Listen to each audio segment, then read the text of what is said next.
David, into the top six. You must be absolutely delighted with the recent form. Yes, delighted. Just said that to the players there. The return in the last 10 games, only 1 defeat in 10, is fantastic. A lot of work's went into it, a lot of hard work. Had to stay together through real difficult times, but I think even today, first half I thought we were excellent. Really controlled the game. Probably didn't create as much as I'd like, but at the same time controlled the game.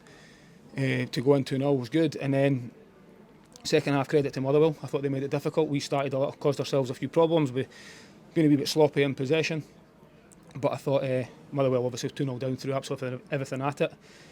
But I still thought we coped with it reasonably well until we conceded the goal, which is a sloppy goal from our point of view. And then the big moment in the games to obviously then go up the pitch, get the penalty and score. It just calmed everything back down again. So the last sort of 5-10 minutes was a lot more easier to say it, let's just say, rather than the momentum shifting towards Motherwell. So all in all, delighted with everything that's went into it. There's a little break now from league duty. The attention switches to the Scottish Cup. But the return in the last 10 games, like I say, has been incredible, the turnaround. But with what we've done is we've gave ourselves a real opportunity now to push on. Tasked before the game to try and get into that top six. We've still got 10 games to go before that's settled. We need to make sure we keep picking up points quickly and make sure we're in there. You're not far off the European spots now. I know there's a long way to go, but is that the next target to get yourself in amongst that? The next target is always obviously try and win the next game, but catch the person in front of you.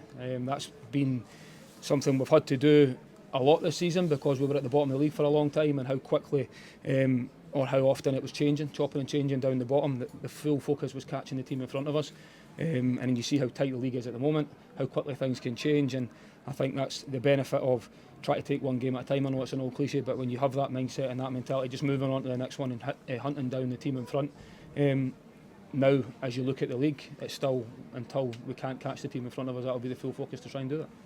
Victor, man of the match today, really coming into his own at the moment, do you feel? Yeah, he's done really well again today, especially first half. I thought he was everywhere in the first half. Real good composure on the ball as well, and then even moments in the second half breaking up the play. He's not played as a centre midfielder for a long time in his career. Obviously came over as a centre back, so doing a lot of work with him trying to get him into that position, and you can clearly see he's getting better all the time, which is great. He's still young. You forget how young he is, only 21-year-old. And he's got that attitude and desire to keep improving. That's the big thing. As a coach, it's brilliant to work with players like that are desperate to improve. And even though he is a lone player, he's still someone that I think he's shown when he came in that he's very much part of the team and really enjoying his football at the moment, which is great. I think there's no indication of Sunderland trying to recall him at this stage, or would you expect him on for the rest of the season anyway? No, he'll still be here, which is great. He needs to keep working hard, keep improving, and I think when you look at what he's done since he's came into the club, he's getting fitter all the time as well, which is a big thing. It's a different fitness required to play in the middle of the pitch than it is to play as a centre-back, different level of intensity, especially in this league. It's a real robust league in the middle of the pitch. There's a lot of energy required to play in there, and I think he's improving every week, which is great, and he needs to keep continuing to do that. There was a report in midweek that there was actually no recall for something. Is that right? Does that give you a bit of peace of mind? Yes, as far as I'm aware. I don't know that 100%, but I think that is the case, yeah, so, which is positive. I think that was the big draw for myself, was trying to get him at the start of the season because of what we believed he could give us, and the challenge for him is to keep improving, keep getting better every single day, and it's my job and the rest of the staff's job to make sure we do that. Well, he's got obviously the bang right on the side of his nose, a bit of a sore one. It'll definitely be sore tomorrow when he wakes up tomorrow. I don't know exactly, but it look at potential broken nose, which is unfortunate. I don't think there's anything in it really. I think he does catch him, but the eyes are fully focused on the ball, and it's just one of these things that happen. But as I say, I think it'll be a sore one tomorrow, but he's up and moving about, and there's no real issue other than the fact that his nose is all over his face, I suppose.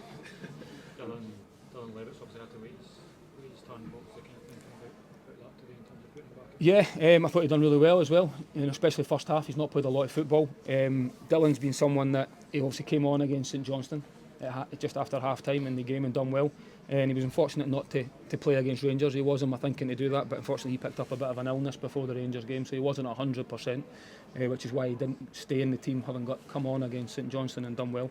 But I felt what he would give us today is exactly what he did, a bit of control on the ball. And I felt with the way Motherwell having the 3 games in the 1 week this week, that we needed to make sure we dominated the ball and really used that to our advantage and made Motherwell have to run about a lot. And he's got a lot of composure on the ball and can really dictate where we play. And I thought you've seen that in the first half. Second half, he fatigued. He's not played a lot of football.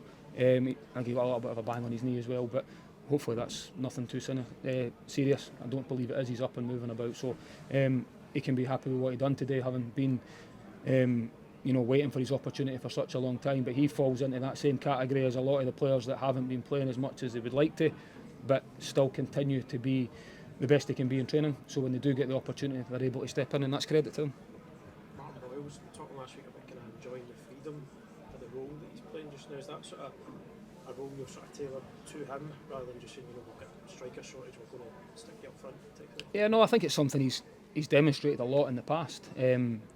Playing up front, especially in a 2. He's never going to be your number 9 focal point striker with his physicality, but what he does do is he's obviously got that pace and anticipation on that last line that if he gets the opportunity, he's really dangerous, and we're benefiting from that at the moment. We're really also benefiting from the fact he's playing with a lot of confidence and a lot of belief in himself again. Having went through a difficult time at the start of the season, playing with injuries, a bit of loss of form, chasing his form a little bit, and dealing with the responsibilities that come with that. I've moved him into that sort of leadership role and the responsibility that comes with that. So he came under criticism during the career, which is something he's probably never faced as well. So it's great to see him coming out the other side of that. And then you see it again today, his effort, his desire to make sure we got over the line today was clear, even right to the very end, which is great for him. I know you've heard it many times before, but you can't ever get bored of the fans singing your name during the game. No, listen, as long as they're happy and they're singing, that's what we need them to be right behind us, which they have been for a number of weeks now, all season to be honest, even during difficult times. But you can feel that around the stadium, the connection's there at the moment, which is fantastic. We need to keep using that. They need to keep believing and keep pushing us forward, because they do play such a vital role.